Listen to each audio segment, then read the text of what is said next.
All right, whoa. We have patch 1.6 coming down the pipe, and I am here to go over all the crazy shit that I think they're going to end up changing.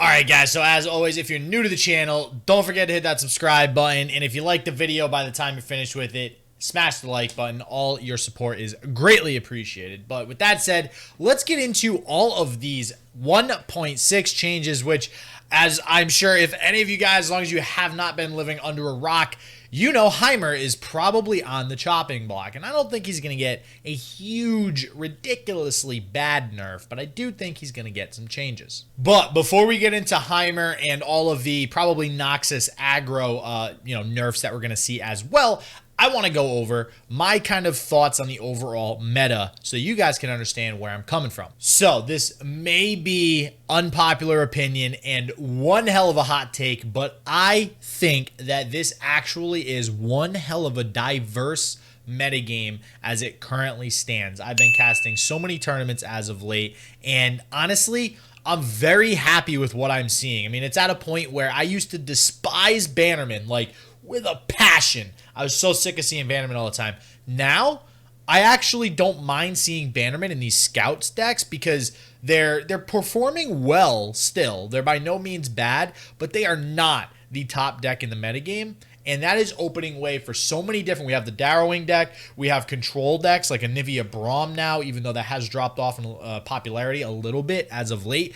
But damn, have we seen a whole slew of decks. Now, does that mean I think that everything is perfectly balanced right now? No, of course not. I think there's always room for improvement. But, you know, listen, any metagame that a Poro deck can actually be in a winning lineup in a tournament, yeah, I'm okay with that. And with that said, just for anybody who is maybe not familiar with the tournament scene, real quick rundown of everything going on with tournament decks. First up, everybody thought that Heimer was basically just cancer and going to take over the entire metagame, but looks like Karma Ezreal has actually taken up that spot once again, as it has done in the past. In pretty much every tournament, it's been in all the top cut decks with the exception of any tournaments that might have banned him because there were some bugs as of late, but I digress. Aggro has obviously seen a huge rise to the top with the so-called Darrowing deck. I think we finally agreed on Darrowing for the name. And, well, I'm kind of happy where Noxus aggro is right now, to be honest with you, because it does what Noxus is supposed to do. Be aggressive and overwhelm the opponent. See what I did there? See what you can't avoid it. All right, you can't avoid it. All the units have overwhelm. I just like seeing an archetype that goes with the lore. It goes with what it's supposed to do. Everything makes sense. Yeah, I'm down with that. But there are cards in Noxus that even before Darrowing became a thing, they needed a slight change. I wouldn't even really call it a nerf, although technically, yes, it's going to be a nerf because it's not as powerful. They needed a change prior to this deck even becoming a thing, simply because their stats weren't in line with some of the other similar cards of the format. Elusives are also making a resurgence. However, I do not think they are nearly as busted or OP as they have been in the past. There are also multiple ways to play them, which I am A-okay with. However, similar to Noxus, there may be some cards in those decks that just have needed some sort of change or some sort of nerf just to be more in line with the rest of the cards in the format. Scouts, another pretty standard deck that we're seeing in most lineups nowadays with Bilgewater and Demacia, and also okay with them. It's basically Bannerman. It's like new Bannerman with Scouts. And they feel balanced. They feel okay. They have weaknesses. They're not super oppressive like the Bannerman decks of old. And Genevieve gives an alternative to Cythria. So now we will get into the card. So first, I just want to mention Basilisk Rider. So before we get into all of the cards that I think they are going to nerf, some of the things that they mentioned during the patch 1.5, some of the cards I know you guys are waiting to hear about, like Heimer, like the Noxus aggro cards. Basilisk Rider is a Noxus aggro card, but I don't think it's going to get nerfed. I think it's great where it's at. I think it's the cards surrounding it that make it a little OP right now. Now, there is one other Noxus card that I think a lot of people think will be nerfed that I don't think is going to get nerfed, and we'll go over that in a little bit towards the part of the video again where I go over all the Noxus aggro stuff. A couple cards I think that I personally want changed. Eminent Benefactor. We have this card is like not played. It hasn't been played like ever. I don't think it merits an increased cost for the stat line simply because you're getting a random epic card. I don't think that, like, you could potentially get an epic card that's actually useless. And most epic cards tend to cost more too. So even if it's like a okay effect, you're going to be probably overpaying for the effect based on the deck that you're playing. So I do think this going to 3 would be fine. I think it would be played in some more decks, maybe. And now it's a decent card. Still, please, Sown Seeds. It needs a change. I mentioned this in the last patch predictions. Whatever cost to stat balance you want to make, whether it's cost 3 +1/+1 or cost 4 +1/+1 or just something, just change it. It needs to change. Shadow Flare, I also mentioned in the last prediction patch. Again, like, this thing is not played. I think changing it to 5 mana would at least, you know, remind people it exists, maybe. And it's still probably not going to be played and probably not going to be too useful. All right, so one of the things they did mention in patch 1.5 notes was changing some discard followers. And one of those, I think, is going to be Arena Bookie. Again, this card has like never really seen any play, definitely no competitive play. This thing is a 2/1. I think it, you know, just needs a buff maybe to 2 health, and then it would be at least more playable. It might not still get played, so, you know, it is what it is. But I would like to see them change it so the effect is optional each turn. Like at round start, you may discard your lowest cost card in order to draw a card. The problem is I don't think there's any cards like that in the game right now where it's like an effect that you choose to activate. That is one thing about this game that's a little bit different from something like Magic, where you have cards on the field and you can select, okay, I'm going to activate this one now, activate this one during your main phase or whatever. That's not a thing, so I don't think that's going to happen. Maybe in the future, but for now, at least a buff to 2 health. Flame Choppers. I think, actually, back in the beta, Flame Choppers were actually, like, stronger. I don't know if they were, like, 0-4 at some point, I think. Maybe 0-3, but I think they do need to go back to 0-3. I think it feels less bad to, like, even just play them in your deck in the first place if they're 0-3. At least it feels like an okay blocker where you can block a War Chefs and not have it die and have another block, right? It gives you a little bit more staying power. Because as of right now, they don't get played, like, ever. I think I saw them in the Casino deck that No Logo was playing, but even that's a stretch, right? So I just don't think that's a good card. I think it needs to go back up to 0-3, and then it may be played. All right, guys, so before we get into Heimer and the champions I think they're going to change, we have some of the hot topic cards right now in Noxus aggro. So first up, Legion Grenadier. This one's easy.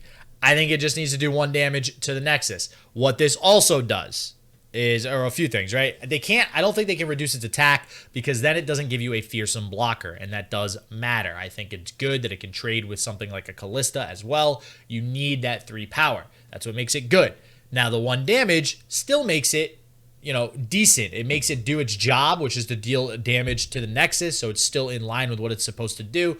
But when you play something like Harrowing, you're not getting instant 4 damage when you revive 2 of them. You're only getting 2 damage. It significantly reduces the overall combo potential of the card, which this card should not really be that a combo-y card. I mean, it should go in an aggro or a burn deck, but it shouldn't really combo with much. That's why it has 1 health. It's meant to just die and do damage. So I think that helps a lot, just reducing it to 1. I think that's perfect. Okay, Crimson Disciple. This is the card that basically is played just cuz.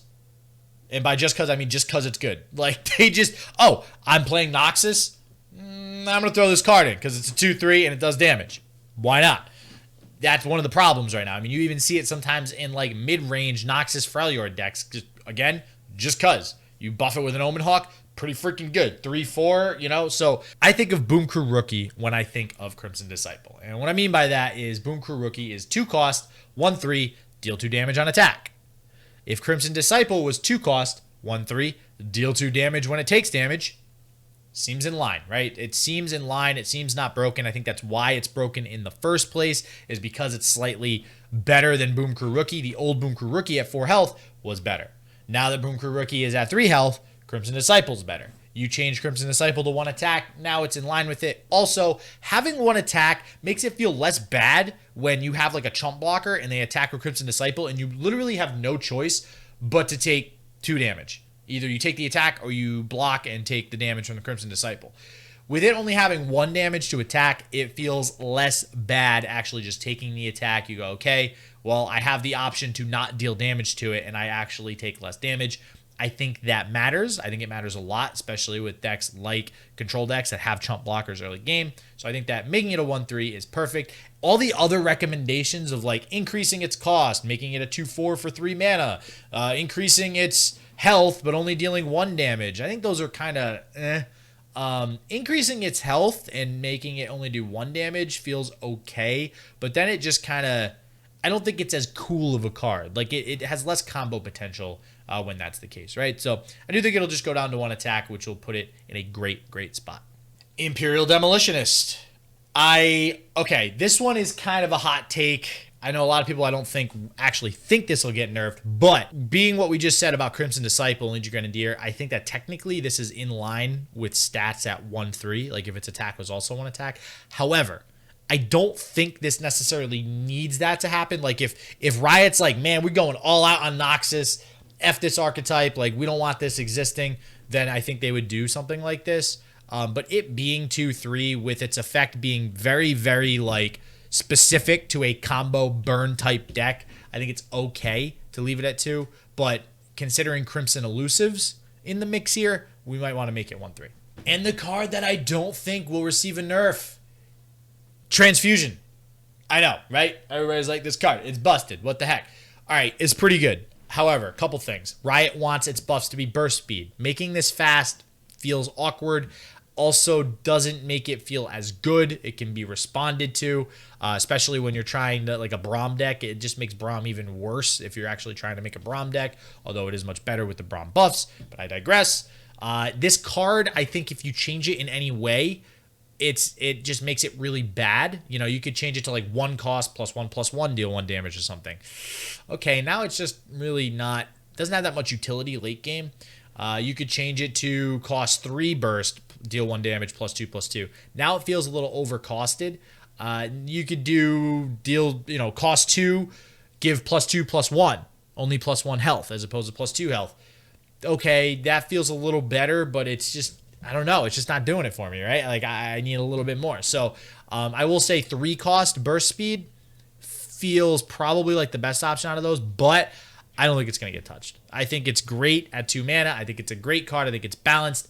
I hope they don't change it. All right, so now we're going to go after these control decks, namely Heimer and Karma Ez that everybody's talking about here. Now, first and foremost, we have the one, the only, Will of Ionia. And I know everybody's been talking about this as of late. I've seen some people say, let's make it a slow speed spell. Whew, nah, that makes it so bad. Like, I think most of the idea of this card and most of the reason why it's so playable is the fact that it can be used defensively. You can let your opponent attack. They have a Darius. Okay, well, nope, back to your hand, Darius. Like, we're not going to take damage this turn. So it's basically kind of like a prevent damage from the turn effect, for the turn effect. So I think that makes it super bad if it's slow right there. And on the aggressive side, it's also used to, prevent your opponent from lifestealing. Let's say it's the last turn, you're going for lethal, they're blocking with a lifesteal unit. Nope, back to your hand. Now you don't get the lifesteal. Same thing if they play like a Spirit's Refuge, it basically negates the Spirit's Refuge. So I think it just becomes really bad at that point. It doesn't really do much. It becomes like a Guile, except worse, like way worse. So with that said, what do? 5 mana. And I think 5 mana is a very good spot for it. I think they have been thinking that probably for a while, but then holding back. I think 5 mana is really good. And especially if they do this next change to Heimer. And my change to Heimer would be swap the 3 cost with the 4 cost. Pretty simple, right? Now your Elusives, you need to play 4 cost spells. You can only get 3 in 1 turn as well, which feels a little bit better. I mean, it's still pretty oppressive if you get 3 Elusive units, but that's besides the point. Now, Will of Ionia also can't be played as a 4 cost card to get an Elusive unit, so that means there's less good 4 cost spells to combo with the Heimer. So overall, I think those 2 changes in conjunction would help prevent Heimer from getting too out of control, help prevent those control decks, and just the whole meta. Control, it affects Heimer, control, aggro, all of it. I think it just makes everything a little bit more balanced and not as like super oppressive when you get, Will of Ionia on your last turn, or in Heimer's case, just Flash of Brilliance with a ton of Flash of Brilliances, right? And last but not least, Ezreal. Okay, so I want to hear your guys' thoughts below in the comments, because I think I like Ezreal. I like the idea of a combo OTK in any card game, and Ezreal specifically I think is actually a very well-designed OTK combo. I like it. I think the only thing I would say is maybe increase his level up requirement to 9 or 10 targets, depending on how far they want to go for a nerf. I think that would be decent. I think right now it's a little too easy to realize the dream of the OTK with Karma, right? Most OTKs in most games require a lot of pieces to come together. Ezreal Karma only requires 2 and then 2 level up conditions, which is pretty easy to obtain both. Karma's just happens no matter what. Ezreal, again, pretty easy because you're already playing burn spells anyways to go with his effects. So I think that doing that would help significantly. Anything else, I'm open to suggestions. So if you guys want to tell me below what you think they'll do to Ezreal, or if you think they'll do something to Karma again. I don't think they'll do something to Karma, but I want to hear your guys' thoughts. So if you guys think it's Karma, not Ez, put that in the comments below. If you think you have some idea for how Ez could be changed in a better way than just increasing the level up requirement, definitely let me know. I'm super curious to hear what you guys think. And that's all, folks. That's what we got for our patch 1.6 predictions. I'm very excited for this patch, seeing so many tournaments lately. I think that this patch will hugely shake up the tournament scene. We have a Duels of Runeterra the following weekend after these buffs and nerfs go live, so super excited to see that. And overall, still just think that this game is doing great as far as diversity and the overall metagame just being super balanced for how amazing this game is. It's just it's great. So anyways, as always, everybody stay healthy, stay positive. I hope shit just works for you. Peace out.